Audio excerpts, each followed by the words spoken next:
میں ایک مچھلی کی دکان پر ملازم ہوں جہاں روزانہ مچھلی فروشوں کا رش لگا رہتا ہے۔ ہمارے گھر کے حالات انتہائی خراب ہیں اور 8ویں جماعت کے بعد میرے والد نے مجھے میرے چچا کے پاس ملازمت کے لیے چھوڑ دیا۔ یہاں کام کرتے ہوئے کافی عرصہ گزر چکا ہے۔ ایک دن میں نے دیکھا کہ 3 عورتیں مچھلی خریدنے آئیں۔ ان کے قد بہت لمبے تھے اور ان کے ناخن بھی غیر معمولی طور پر بڑے تھے۔ ان کے چہروں پر ایک گہری مسکراہٹ سجی ہوئی تھی اور وہ سب لال لباس میں ملبوس تھیں۔ جب انہوں نے ایک ایک ٹوکرا مچھلی کا خریدا تو مجھے بہت حیرت ہوئی، مگر میں کچھ پوچھنے کی ہمت نہیں کر پایا۔ ان عورتوں کی موجودگی نے دکان کا ماحول یکسر بدل دیا تھا، جیسے کسی نے ایک پراسرار چھاپ چھوڑ دی ہو۔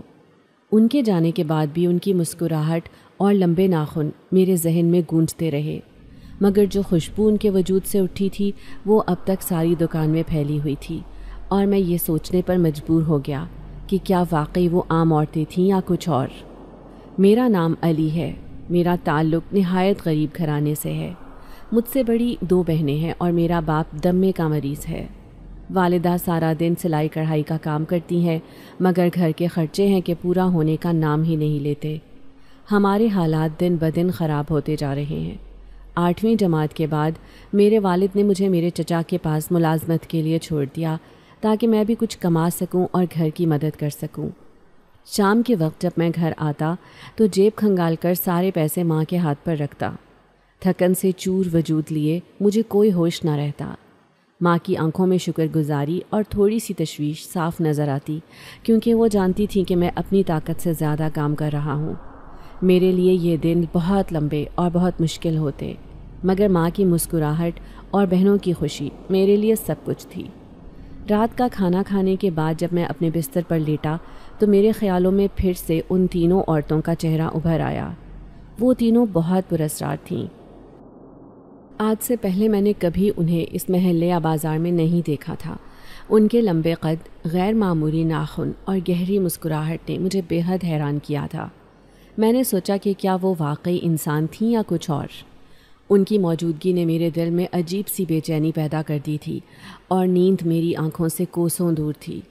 میری عمر 18 برس ہے اور میں کافی عرصے سے اس دکان پر کام کر رہا ہوں۔ آج تک میں نے یہ عورتیں پہلے کبھی یہاں نہیں دیکھی تھیں۔ پھر میں سوچنے لگا کہ شاید یہ اس محلے میں نئی آئی ہوں، مگر انہوں نے اتنی زیادہ مچھلی کیوں خریدی تھی؟ ان کے ساتھ کوئی مرد بھی نہیں تھا جو عام طور پر مچھلی خریدنے میں مدد کرتا ہے۔ ان کے بغیر مرد کے اتنی بڑی خریداری کرنا اور ان کا پراسرار رویہ میرے ذہن میں سوالات چھوڑ گیا تھا۔ ان کی موجودگی نے مجھے ایک عجیب و غریب سے احساس میں مبتلا کر دیا تھا، جیسے کچھ غیر معمولی ہونے والا ہو۔ صبح تیار ہو کر میں اپنی دکان پر جانے لگا تاکہ چچا کے ساتھ تازہ مچھلیاں مارکیٹ سے لے آؤں۔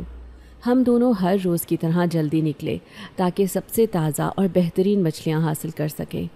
مارکیٹ میں پہنچتے ہی وہاں کا شور و غوغا اور ہلچل دیکھ کر ہمیں بھی جلدی کرنا پڑی۔ مچھلیوں کے ڈھیروں میں سے بہترین مچھلیاں چننے کے بعد ہم نے انہیں جلدی جلدی دکان تک پہنچایا۔ دکان کھولتے ہی گاہکوں کا رش بڑھنا شروع ہو گیا۔ ہر کوئی تازہ مچھلیاں خریدنے کے لیے بے تاب تھا اور میں اور چچا دونوں تیزی سے کام کرنے میں مصروف ہو گئے۔ میں نے تیز ہاتھوں سے مچھلیاں صاف کیں اور چچا نے ان کو تول کر گاہکوں کو دیا۔ دن بھر کی محنت کے بعد جب شام کو دکان بند کی تو دل کو سکون ملا کہ دن اچھا گزرا ہے۔ شام کو ہم نے دکان کے کاؤنٹر پر بیٹھ کر دن بھر کی کمائی گنی۔ چچا نے کہا، آج کا دن بہت اچھا تھا، اللہ کا شکر ہے کہ ہماری محنت کا پھل مل رہا ہے۔ میں نے مسکرا کر جواب دیا، جی چچا، اللہ کی مہربانی ہے۔ دن بھر کی تھکن کے بعد گھر لوٹ کر جب بستر پر لیٹا تو دل میں ایک عجیب سا سکون اور اطمینان تھا۔ دن بھر کی محنت نے مجھے نہ صرف جسمانی تھکن دی بلکہ ایک نئی طاقت بھی دی کہ میں اپنے اور اپنے خاندان کے بہتر مستقبل کی امید کر سکوں۔ رات کو میں نے ساری کمائی ماں کے ہاتھ پر رکھی۔ ماں آج بہت خوش تھیں۔ وہ کہنے لگیں، کیا بات ہے علی، آج پیسے معمول سے زیادہ ہیں؟ میں نے کہا، ہاں ماں، پتہ نہیں، آج کا دن بہت اچھا رہا۔ اچانک ہی میرے ذہن میں کل والی وہ 3 پراسرار عورتیں آ گئیں جو کل ہماری دکان سے بہت ساری مچھلی اکٹھے خرید کر لے گئی تھیں۔ کہیں یہ سب کچھ ان کی وجہ سے تو نہیں ہوا؟ وہ دکھنے میں بہت عجیب سی تھیں اور پہلے ہماری دکان اتنی زیادہ نہیں چلتی تھی، مگر جیسے ہی وہ عورتیں ہو کر گئیں تب سے دکان پر رش بڑھنے لگا تھا۔ ان کے وجود میں ایک ایسی خوشبو تھی جو مچھلی کی بدبو کو بھی پیچھے چھوڑ رہی تھی۔ میں ابھی تک اس خوشبو کو بآسانی محسوس کر سکتا تھا۔ ان کے جانے کے بعد سے ہی دکان کی حالت بدل گئی تھی، اور جیسے ہی میں نے ماں کو یہ سب بتایا وہ بھی حیران رہ گئی۔ ماں نے کہا، بیٹا یہ کوئی خیر کی علامت ہے، اللہ بہتر کرے گا۔ میں نے سر ہلایا، لیکن دل میں ابھی تک وہ عورتیں اور ان کی عجیب سی خوشبو بسی ہوئی تھی۔ رات بھر میں نے ان کے بارے میں سوچتے سوچتے نیند کی وادیوں میں کھو گیا۔ دل میں ایک سوال تھا کہ یہ سب کچھ ان عورتوں کی وجہ سے تو نہیں ہوا، اور اگر ہاں تو وہ کون تھیں؟ ان سوالات کا جواب میرے ذہن میں گردش کرتا رہا، اور میں نے فیصلہ کیا کہ کل دکان پر جا کر مزید غور کروں گا کہ یہ سب کیا ہے۔ اگلے روز گاؤں میں ایک عجیب بات پھیل گئی کہ اس خالی گھر سے رات کے وقت عورتوں کے ہنسنے کی آوازیں آتی ہیں۔ یہ گھر برسوں سے خالی پڑا تھا اور لوگ اس کے قریب بھی نہیں جاتے تھے، لیکن اب اس سنسان گھر سے آنے والی ان پراسرار آوازوں نے پورے گاؤں میں خوف و ہراس پھیلا دیا۔ صبح جب میں دکان پر پہنچا تو ہر طرف اسی بات کی چرچا تھی۔ لوگ اپنے اپنے کام کو چھوڑ کر اسی موضوع پر بات کر رہے تھے۔ ہر کوئی اپنی کہانی اور سنسنی خیز تجربات بیان کر رہا تھا۔ ایک عورت نے بتایا، میں نے رات کے وقت ان آوازوں کو سنا جیسے کوئی ہنس رہا ہو۔ پہلے مجھے لگا کہ شاید یہ میرا وہم ہے، لیکن جب دوبارہ وہی آوازیں سنائی دیں تو میں ڈر گئی۔ ایک اور شخص نے کہا، رات کو دیر تک جاگتے ہوئے میں نے بھی ان آوازوں کو سنا۔ یہ آوازیں اتنی خوفناک تھیں کہ میں کانپ گیا۔ گاؤں کے بزرگوں نے کہا، ہمیں یہ معلوم نہیں کہ یہ کیا معاملہ ہے، لیکن یہ بات طے ہے کہ اس خالی گھر میں کچھ غیر معمولی ہو رہا ہے۔ ہر طرف خوف کا ماحول تھا۔ لوگ اپنے بچوں کو رات کے وقت گھر سے باہر نہیں نکلنے دے رہے تھے۔ کچھ لوگ تو اپنے گھروں کے دروازے اور کھڑکیاں بھی بند کر لیتے تھے تاکہ ان آوازوں سے بچ سکیں۔ رات کا اندھیرا اور اس پراسرار گھر کی کہانیاں گاؤں کے ہر فرد کے دل میں خوف بٹھا رہی تھیں۔ دوسری جانب میں بھی ان عورتوں کے بارے میں ہی سوچ رہا تھا جو کل ہماری دکان پر آئی تھیں۔ کیا ان کا اس خالی گھر سے کوئی تعلق ہو سکتا ہے؟ کیا یہ وہی عورتیں ہیں جنہوں نے ہماری دکان سے مچھلیاں خریدی تھیں؟ یہ سوالات میرے ذہن میں گردش کرنے لگے، اور میں نے فیصلہ کیا کہ میں خود اس معاملے کی تحقیق کروں گا۔ رات کو میں نے ہمت کر کے اس خالی گھر کی طرف جانے کا ارادہ کیا۔ میں چاہتا تھا کہ اس پراسرار معاملے کی تہہ تک پہنچ سکوں اور جان سکوں کہ آخر یہ سب کیا ہے۔ جیسے ہی میں اس گھر کے قریب پہنچا، وہاں کا ماحول ہی کچھ الگ تھا۔ وہاں کی ہوا میں ایک عجیب سی ٹھنڈک اور خوف کا احساس تھا۔ دل میں عجیب سا وسوسہ اور ہچکچاہٹ تھی، مگر میں نے اپنے آپ کو مضبوط کیا اور آگے بڑھتا گیا۔ جیسے ہی میں دروازے کے قریب پہنچا، اندر سے ایک بار پھر وہی ہنسنے کی آوازیں آنے لگیں۔ میرا دل زور زور سے دھڑکنے لگا اور پسینے کی بوندیں میری پیشانی پر نمودار ہو گئیں۔ میں نے دروازے کو ہلکے سے دھکیلا، اور جیسے ہی دروازہ کھلا، اندر کا منظر دیکھ کر میری آنکھیں حیرت سے کھلی کی کھلی رہ گئیں۔ کالا سیاہ اندھیرا تھا اور گھر بالکل خالی تھا۔ اندر کی فضا میں خوف اور وحشت کا احساس بھرا ہوا تھا۔ دیواروں پر مکڑیوں کے جالے تھے اور فرش پر گرد جمی ہوئی تھی۔ یہ وہی خالی گھر تھا جس کے بارے میں گاؤں میں باتیں ہو رہی تھیں۔ میرے قدم خود بخود آگے بڑھنے لگے، حالانکہ دل میں خوف کا طوفان برپا تھا۔ جیسے ہی میں اندر گیا، گھر کی ویرانی اور سنسانی نے میرے حواسوں کو اپنی لپیٹ میں لے لیا۔ ہر کونے میں مجھے کالے سائے رقصاں نظر آ رہے تھے، اور ایک سرد ہوا کے جھونکے نے مجھے اور بھی خوفزدہ کر دیا تھا۔ اچانک میں نے پھر سے وہی عورتوں کے ہنسنے کی آوازیں سنی۔ ان کی آوازوں میں ایک عجیب سی کشش اور خوف کا امتزاج تھا۔ میں نے اپنے کانوں پر ہاتھ رکھ کر ان آوازوں کو روکنے کی کوشش کی، لیکن آوازیں تیز اور قریب ہوتی گئیں۔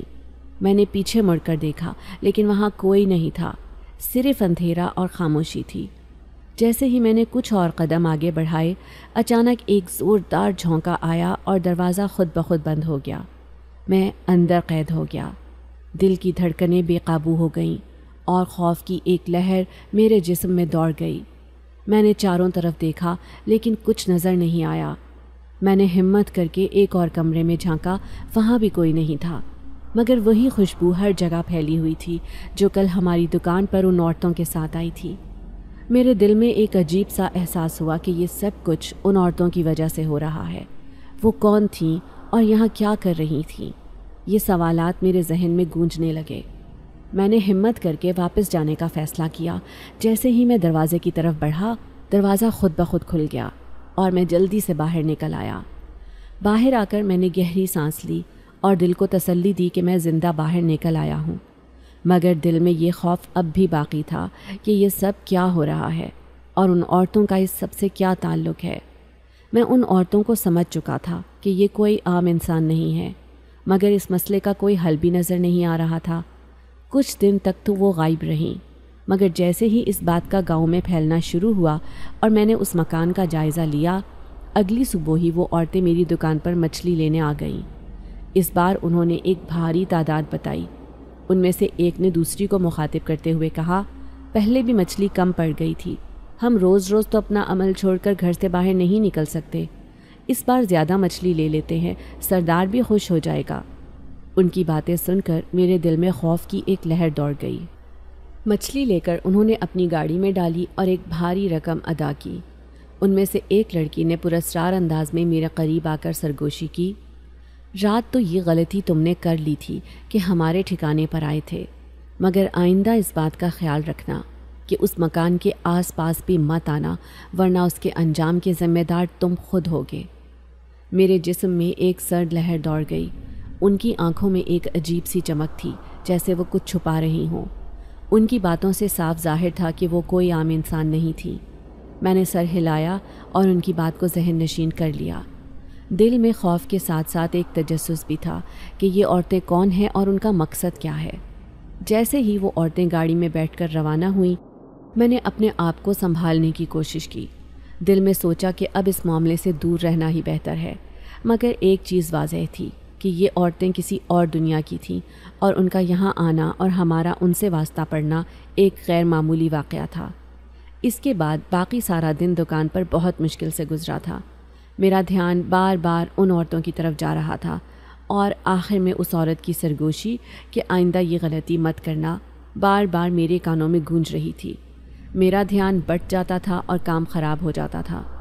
چچا نے 2-3 بار مجھے ٹوکا بھی اور پھر کہنے لگے، اگر تمہاری طبیعت ٹھیک نہیں ہے تو گھر جا کر آرام کر لو، میں دکان دیکھ لوں گا۔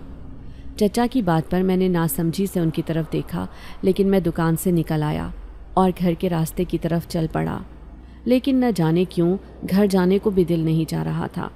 اسی لیے میں گاؤں سے باہر بنی ہوئی نہر کے کنارے آ کر بیٹھ گیا اور اس سارے واقعے کے بارے میں سوچنے لگا۔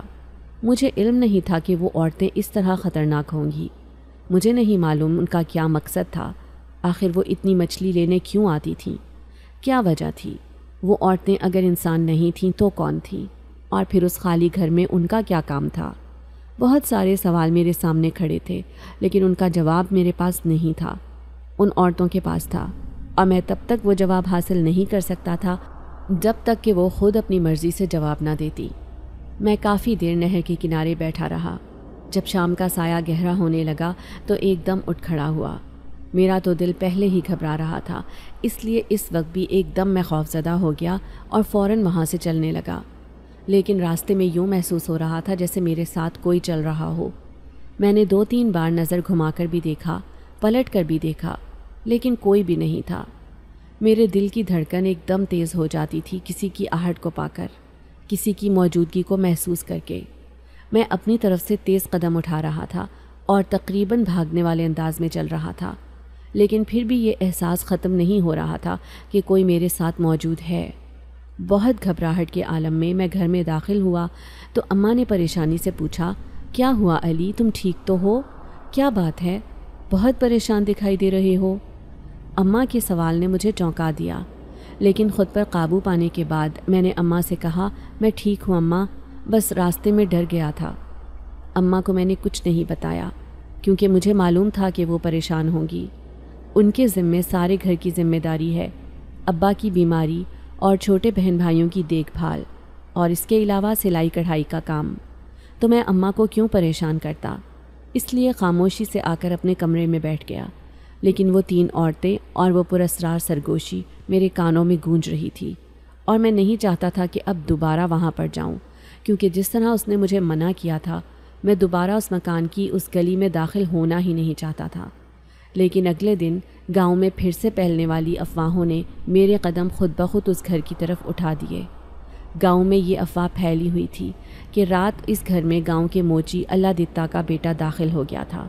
نہ جانے وہ کس طرح وہاں داخل ہوا، لیکن اس وقت کے بعد سے وہ اب تک واپس نہیں آیا تھا۔ یہ بات سارے گاؤں میں تشویش کی لہر دوڑا گئی تھی، لیکن کوئی بھی ہمت کر کے گھر کے اندر جا کر نہیں دیکھ رہا تھا۔ سب کا یہی خیال تھا کہ جو بھی اندر جائے گا وہ مارا جائے گا یا پھر وہاں سے غائب ہو جائے گا، اور اپنی جان کسے پیاری نہیں تھی۔ یہی وجہ تھی کہ کوئی بھی اندر جانے کی حامی نہیں بھر رہا تھا۔ میں تو خود اس گھر میں گیا تھا، تو پھر آخر ایسا کیا ہوا تھا کہ وہ لڑکا وہاں سے غائب ہو گیا، جبکہ میں تو صحیح سلامت واپس آ گیا تھا۔ میرے بارے میں کسی کو بھی ابھی معلوم نہیں تھا کہ میں اس گھر میں داخل ہوا تھا، اور نہ ہی میں کسی کو بتانا چاہتا تھا، کیونکہ اگر میں بتا دیتا تو شاید یہ سب مجھے بھی آسیب زدہ قرار دے دیتے اور میرے قریب بھی نہ آتے۔ یہی وجہ تھی کہ میں نے انہیں نہیں بتایا، لیکن دل ہی دل میں مجھے خود اس واقعے کے بارے میں تشویش تھی۔ اسی لیے دوپہر کے وقت میں اس گھر کے باہر آ کر کھڑا ہو گیا۔ گھر کا دروازہ ابھی بھی کھلا ہوا تھا، یوں جیسے اس گھر کو کسی بھی چیز کا کوئی خوف نہ ہو۔ میں حیرت سے دروازے کے باہر کھڑا دیکھ رہا تھا۔ سمجھ نہیں آ رہی تھی کہ اندر جاؤں یا نہ جاؤں۔ اندر جاتا تو کسی مصیبت کا شکار نہ ہو جاتا، لیکن یہاں پر رک کر کیسے پتہ چلتا کہ اس لڑکے کے ساتھ کیا ہوا تھا؟ اس لیے بے اختیار خود کے اوپر قرآنی آیات پڑھ کر دم کی اور گھر کے اندر قدم رکھ دیا۔ ایک عجیب سی خاموشی اور وحشت نے میرا استقبال کیا تھا۔ گھر میں قدم رکھتے ہی میرا دل پھیل کر سکڑا تھا اور خوف رگو پے میں جمنے لگا تھا۔ میں اندر داخل ہوتے ہی ایک نگاہ میں سارے گھر کا جائزہ لے چکا تھا۔ مجھے یہاں پر کسی کی موجودگی کا کوئی احساس نہیں ہو رہا تھا، لیکن پھر بھی ایسا لگ رہا تھا جیسے وہاں پر کوئی موجود ہے، لیکن کون، یہ میں نہیں جانتا تھا۔ ہمت کر کے چند قدم آگے بڑھائے تو پہلے کمرے میں دیکھا۔ وہ کمرہ خالی تھا، لیکن وہاں پر کچھ ایسا سامان موجود تھا جو جادو ٹونے اور دیگر کاموں میں استعمال ہوتا ہے۔ کچی ہانڈی جس کے اوپر کسی اور زبان میں ہی کچھ لکھا ہوا تھا، ہڈیاں جو خشک ہو چکی تھیں، ایک کالا کپڑا، اور اس کے علاوہ وہاں پر کچھ راکھ تھی اور کچھ لکڑیاں جلی پڑی ہوئی تھیں۔ میرا دل ایک دم گھبرا گیا تھا، لیکن پھر ہمت کرتا ہوا دوسرے کمرے میں داخل ہوا تو وہاں پر موچی کا بیٹا بے ہوش پڑا تھا۔ اسے دیکھ کر میں بے ساختہ تیزی سے اس کے قریب گیا۔ پہلی نظر میں تو میری جان نکل گئی تھی کہ کہیں وہ مر نہ گیا ہو، لیکن اس کے قریب جا کر جب اس کی سانسوں کو محسوس کیا تو اندازہ ہوا کہ وہ زندہ ہے۔ میں نے اسے ہلانے جلانے کی بہت کوشش کی، لیکن وہ شاید صدمے یا پریشانی کی وجہ سے بے ہوش ہو چکا تھا۔ مجھے اس بات کی خبر نہیں۔ بہت مشکل سے میں اسے اپنے کندھے پر اٹھا کر باہر لے کر آیا۔ یوں تو وہ تقریباً میری ہی عمر کا تھا، لیکن مجھ سے صحت مند تھا۔ اسے باہر لا کر میں نے سامنے موجود ایک درخت کے نیچے لٹا دیا اور پھر فوراً اس کے گھر اطلاع دینے کے لیے بھاگا۔ میں نے یہ تو نہیں بتایا کہ میں اسے اندر سے لے کر آیا ہوں۔ میں نے یہی کہا کہ وہ اس درخت کے نیچے پڑا ہوا تھا، اور اسے دیکھ کر میں فوراً آپ کو اطلاع دینے کے لیے آ گیا۔ وہ سب لوگ بے اختیار میرا شکریہ ادا کرنے لگے۔ کچھ دیر کے بعد اس پر پانی کے چھینٹے ڈالے گئے تو وہ ہوش میں آ گیا، لیکن وہ بہت خوف زدہ تھا اور اسی خوف بھری کیفیت میں ہم سب کو دیکھ رہا تھا، جیسے اسے یقین نہ ہو کہ ہم اس کے اپنے ہیں۔ اس کے ماں باپ آگے بڑھ کر اسے دلاسا دے رہے تھے اور اسے ہوش دلا رہے تھے کہ ہم یہیں پر موجود ہیں، تم ڈرو مت، کیا ہوا تھا تمہارے ساتھ، ہمیں بتاؤ۔ اس کے ماں باپ گاہے بگاہے اس سے پوچھ رہے تھے، لیکن اس کی زبان پر ایک ہی چپ تھی اور وہ خوف اس کے رگو پے میں پھیل چکا تھا۔ میں نے اس کے ماں باپ کو منع کیا کہ ابھی اس سے اس واقعے کے بارے میں مت پوچھیں، وہ ذرا سنبھل جائے تو پھر خود ہی بتا دے گا۔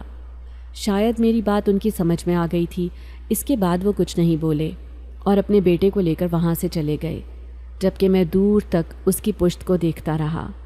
نہ جانے کیوں اس لڑکے میں مجھے کچھ غیر معمولی محسوس ہو رہا تھا۔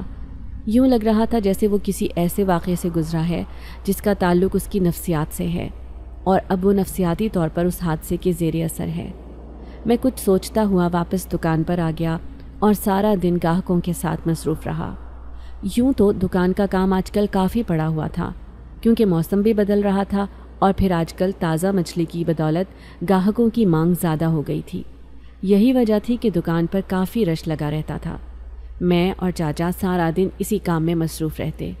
لیکن پھر بھی میرا دھیان ان 3 عورتوں اور اس آسیبی مکان سے ہٹ ہی نہیں رہا تھا۔ نہ جانے کیوں میرے دماغ کی سوئی ایک جگہ پر آ کر پھنس چکی تھی۔ اس کے علاوہ اب وہ موچی کا بیٹا بھی میری توجہ کا مرکز بن گیا تھا۔ مجھے اب اس سے بھی کسی طریقے سے سچ اگلوانا تھا۔ آخر اس نے وہاں پر کیا دیکھا تھا، اور ایسا کون سا راز ہے جسے جان کر وہ اتنا خوفزدہ ہو گیا کہ اپنوں کو ہی بھول گیا۔ میں بے حد پریشان تھا اور سمجھ نہیں آ رہی تھی کہ کس طرح اس آسیبی مکان کی حقیقت تک پہنچوں۔ آخر وہ عورتیں کون تھیں اور ان کا کیا تعلق تھا؟ کچھ دن اسی طرح گزر گئے۔ کافی دنوں تک وہ عورتیں نہیں آئیں، اور آج جب چاند کی 14 تاریخ تھی تو پھر سے وہ عورتیں چلی آئیں۔ ان تینوں نے کالے برقعے پہن رکھے تھے اور تینوں کی آنکھوں میں ایک پراسرار سی چمک تھی جو دور سے ہی دیکھنے والوں کو محسوس ہوتی تھی۔ ان کے آتے ہی ان کی خوشبو ساری دکان میں پھیل گئی جو میرے حواسوں پر طاری ہونے لگی۔ انہوں نے مچھلی کا ایک بڑا آرڈر لکھوایا۔ میں فوراً ان کے آرڈر کے مطابق مچھلی کی صفائی کرنے میں مصروف ہو گیا، جبکہ چاچا پاس بیٹھے مچھلی کاٹنے اور پیک کرنے لگے۔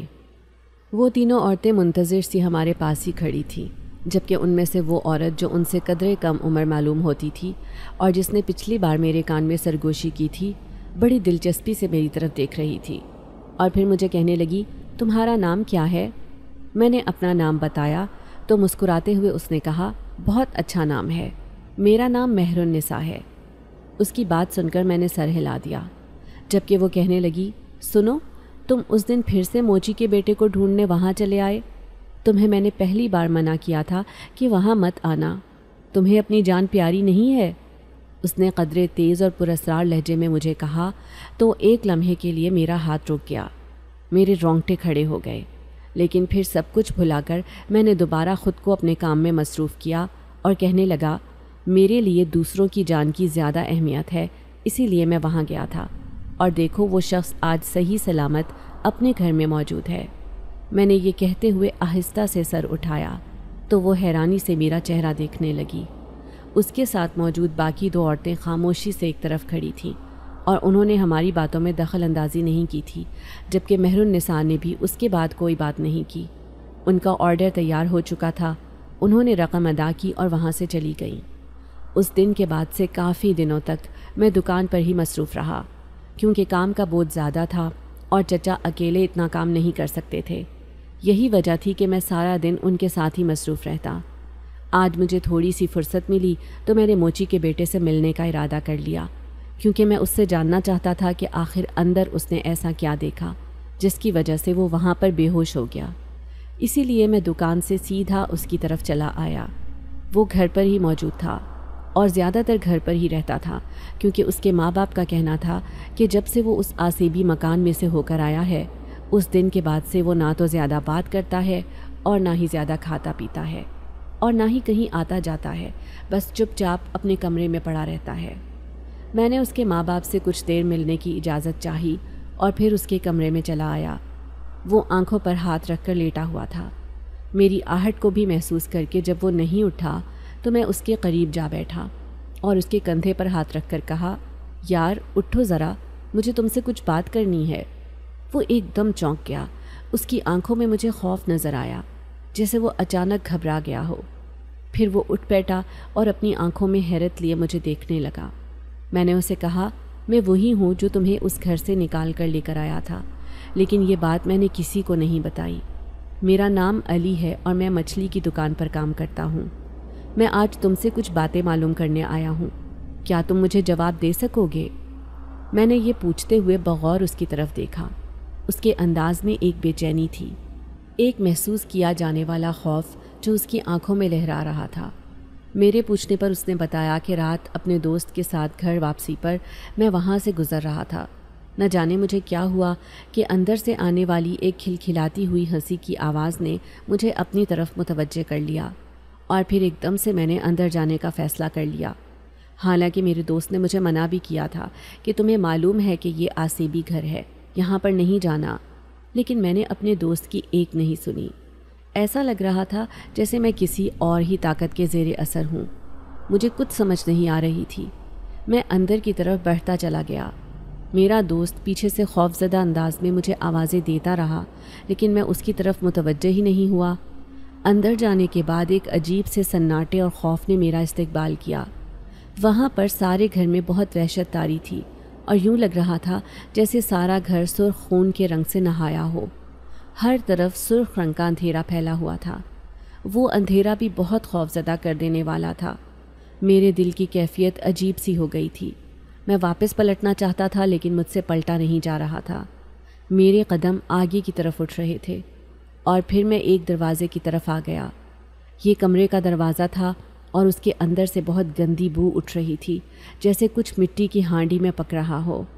وہ بو میرے دماغ کو چڑھ رہی تھی۔ بے اختیار میں نے وہیں پر قے کر دی۔ میں شدید گھبرا گیا تھا۔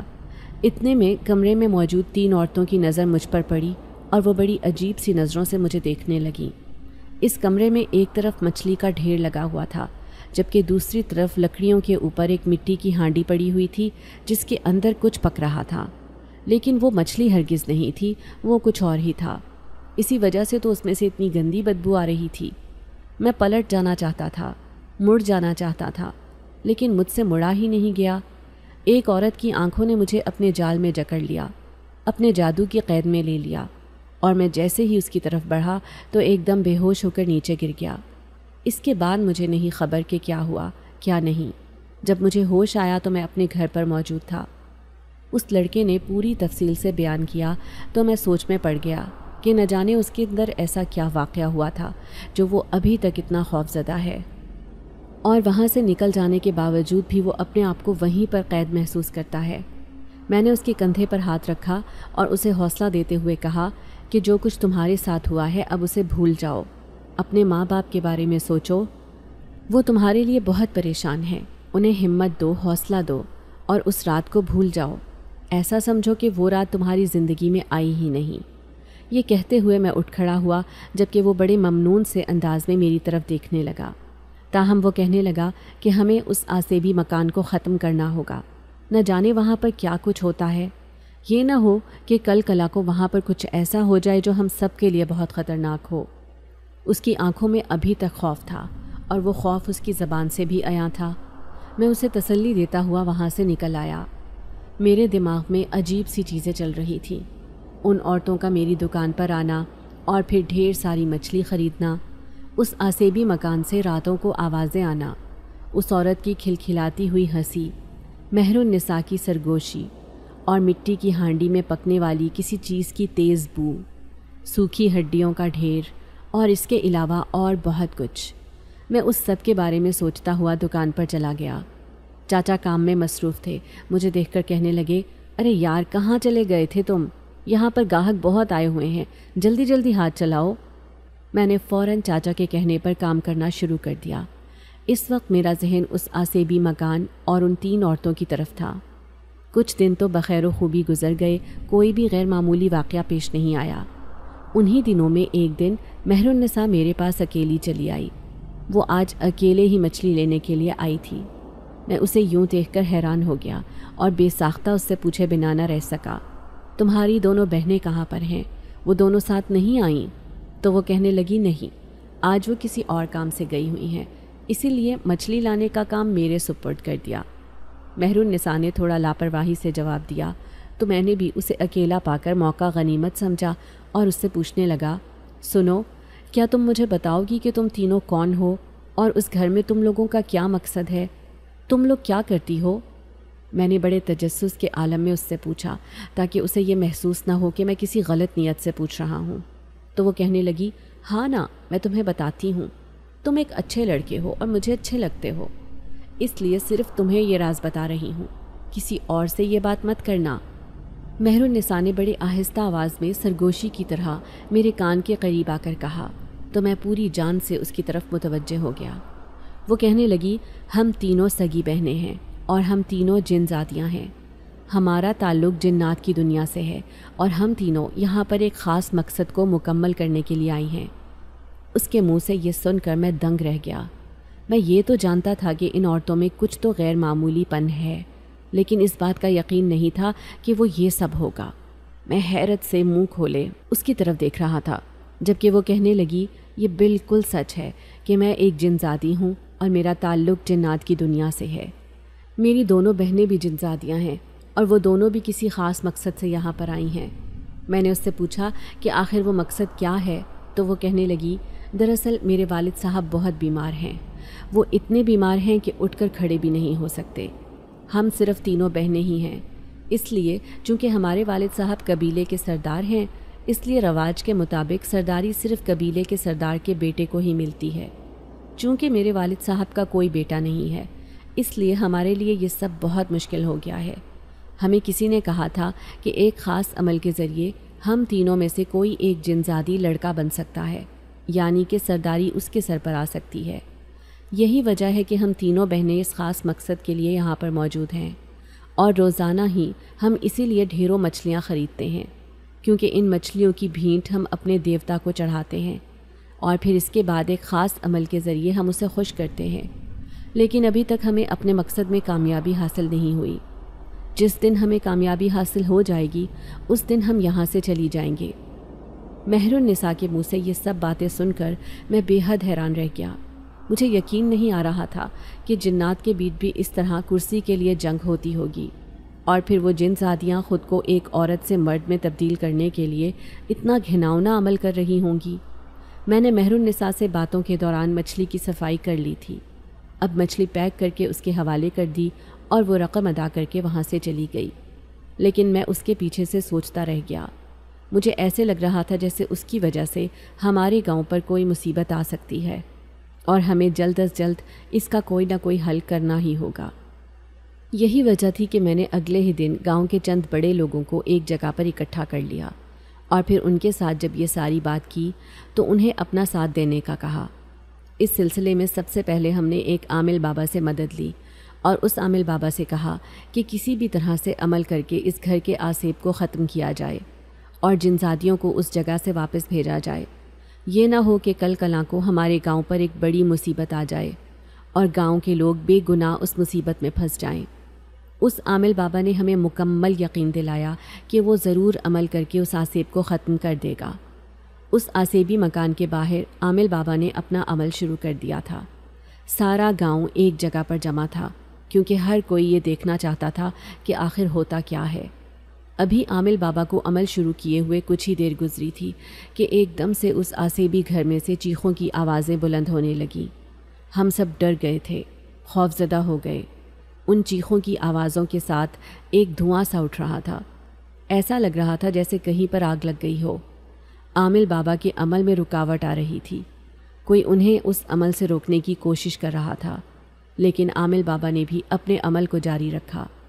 کچھ دیر وہ چیخوں کی آوازیں بلند ہوتی رہیں اور پھر ایک دم خاموشی چھا گئی، لیکن عامل بابا کا عمل ابھی بھی جاری تھا۔ سارا گاؤں یہ منظر دیکھ رہا تھا اور تشویش میں مبتلا تھا کہ آخر آگے کیا ہوگا۔ مجھے خود بھی اس خاموشی سے اب عجیب سی الجھن ہو رہی تھی۔ عامل بابا کا عمل جاری تھا کہ ایک دم سے آسیبی مکان کے دروازے کے اوپر وہ تینوں بہنیں کھڑی دکھائی دیں۔ ان کے چہرے بدل چکے تھے، ان کا رنگ متغیر ہو چکا تھا اور چہروں پر عجیب سے خوفناک تاثرات تھے۔ وہ بہنیں وہ لگ ہی نہیں رہی تھیں جو میری دکان پر آیا کرتی تھی، بلکہ یہ تینوں تو کچھ اور ہی لگ رہی تھیں۔ سارا گاؤں انہیں دیکھ کر گھبرا گیا تھا اور کئی کمزور دل والے لوگ وہاں سے بھاگ گئے تھے، لیکن ہم میں سے کچھ لوگ اب بھی وہاں پر موجود تھے اور وہ صرف یہی دیکھ رہے تھے کہ آخر اس کا انجام کیا ہوتا ہے۔ اس آسیبی مکان کے باہر ابھی بھی لوگوں کا ایک مجمع لگا ہوا تھا۔ عامل بابا کے عمل نے ان عورتوں کو اس گھر کی دہلیز تک قید کر دیا تھا، لیکن ابھی تک وہ عورتیں یہیں پر تھیں۔ عامل بابا کے عمل کے ساتھ جیسے جیسے تیزی آتی گئی، ویسے ویسے ان عورتوں کی چیخیں بلند ہوتی گئیں، اور پھر اس گھر میں سے ایک سرخ رنگ کا دھواں اٹھنے لگا۔ یہ بالکل ویسا ہی دھواں تھا جیسا اس لڑکے نے مجھے بتایا تھا، اور خود میں نے بھی اسے دیکھا تھا۔ وہ سرخ رنگ کا دھواں ہوا میں اٹھتا جا رہا تھا۔ ایسے لگ رہا تھا جیسے خون کی آندھی چلی ہو۔ خوف اور دہشت کے مارے میرے دل کے اوپر ایک عجیب سا اثر ہو گیا تھا۔ میں اس منظر کو مزید نہیں دیکھنا چاہتا تھا۔ میرا دل خوف کے مارے کانپ رہا تھا، لیکن عامل بابا کے عمل کے ساتھ ساتھ یہ منظر بدلتا جا رہا تھا، اور پھر ایک دم سے وہ تینوں بہنیں ہوا میں اٹھتی ہوئی دکھائی دیں۔ اس وقت ان کے چہرے بہت خراب تھے۔ لمبے لمبے ناخن اور عجیب طرز عمل کا لباس جو ان کے وجود پر سجا ہوا تھا اس وقت بہت بھیانک لگ رہا تھا۔ میں حیرت کے مارے اس منظر کو دیکھ رہا تھا۔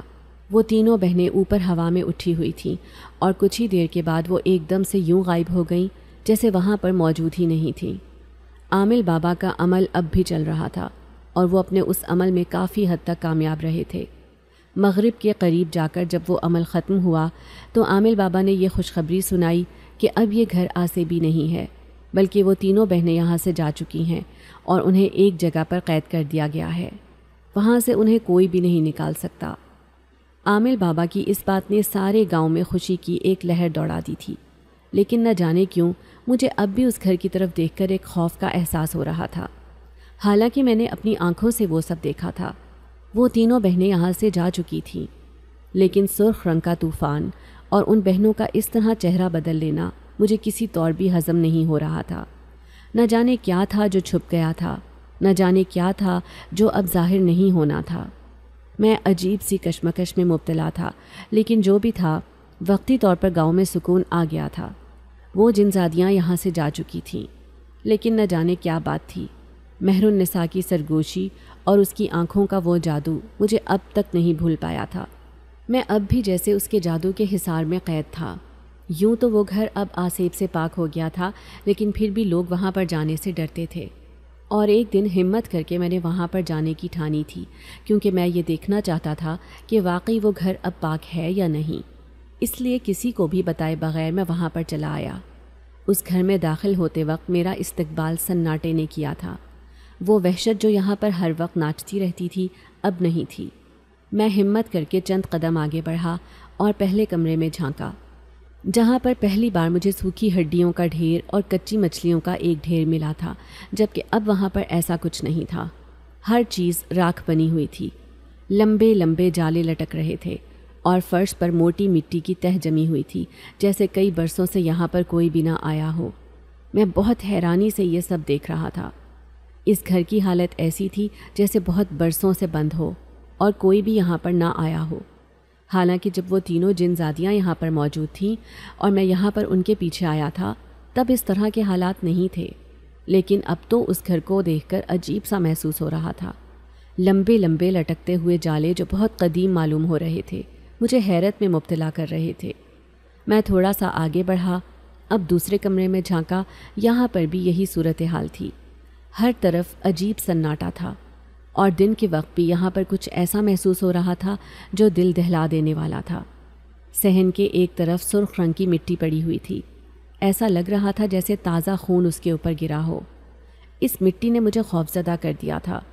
میں پہلے آگے بڑھ کر اسے دیکھنا چاہتا تھا، لیکن پھر خوف کے مارے میں آگے نہیں بڑھا اور واپس پلٹنے لگا، لیکن مجھے ایسا لگ رہا تھا کہ میرے پلٹتے ہی دو آنکھیں مجھے گھور رہی تھیں۔ یوں لگ رہا تھا جیسے وہاں پر اب بھی کوئی موجود ہے، لیکن وہ کون ہے اس کے بارے میں کوئی نہیں جانتا۔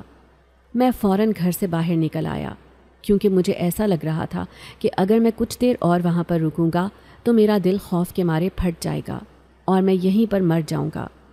لیکن باہر آنے کے بعد بھی وہ دو آنکھیں مجھے اپنی پشت پر محسوس ہوتی رہیں۔ نہ جانے وہاں کون تھا، کیا وہ مہر النساء تھی یا اس کی کوئی بہن تھی، میں یہ نہیں جانتا، لیکن کچھ تو ایسا تھا جو مجھے محسوس ہوا تھا، اور شاید وہ ہمیشہ یہیں پر رہنا تھا۔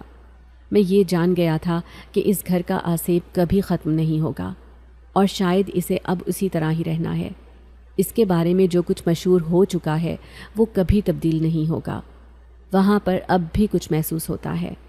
عامل بابا کے عمل کے ذریعے وہ جنزادیاں تو وہاں سے چلی گئی تھیں، لیکن شاید وہاں پر کچھ اور ہے جو ہمیشہ یہیں پر رہنا ہے اور جس نے یہاں سے نہیں جانا۔ اس عمل کا اثر شاید اس پر نہیں ہوا تھا، یا شاید وہ ان تینوں جنزادیوں سے زیادہ طاقتور تھا۔ یہی وجہ تھی کہ وہ اب تک یہیں پر تھا۔ اس گھر کے مالک مکان نے اسے فروخت پر لگا دیا تھا، لیکن اس گھر کے بارے میں مشہور کہانیاں سن کر کوئی بھی اسے خریدنا نہیں چاہتا تھا۔ سب کا یہی گمان تھا کہ بے شک وہ جنزادیاں یہاں سے چلی گئی ہیں، لیکن پھر بھی کہیں نہ کہیں تو ان کا اثر موجود رہتا ہے۔ آج اس واقعے کو گزرے ہوئے 10 سال ہو چکے ہیں۔ علاقے میں اب میری اپنی مچھلی کی دکان ہے اور وہ خوب چلتی ہے۔ میں اپنے گھر بار میں بہت خوش ہوں۔ ابا کا کچھ سال پہلے انتقال ہو گیا تھا، جبکہ میں نے اپنی دونوں چھوٹی بہنوں کی شادی کر دی تھی، اور 2 سال پہلے اماں نے میری بھی شادی کر دی تھی۔ لیکن اگر کچھ نہیں بدلا تو وہ اس گھر کا آسیب ہے، وہ نہیں بدلا۔ اس گھر میں آج بھی کچھ محسوس ہوتا ہے اور وہ گھر آج بھی خالی ہے۔ وہاں سے گزرنے والے آج بھی اس بات کی چرچا کرتے ہیں کہ وہاں سے خوفناک آوازیں سنائی دیتی ہیں اور اکثر لال رنگ کا دھواں اٹھتا ہوا دکھائی دیتا ہے۔ لیکن اس دن کے بعد سے دوبارہ کبھی میں نے ان تینوں جنزادیوں میں سے کسی کو نہیں دیکھا۔ نہ جانے کون ہے جو سامنے نہیں آ رہا، لیکن موجود ضرور ہے۔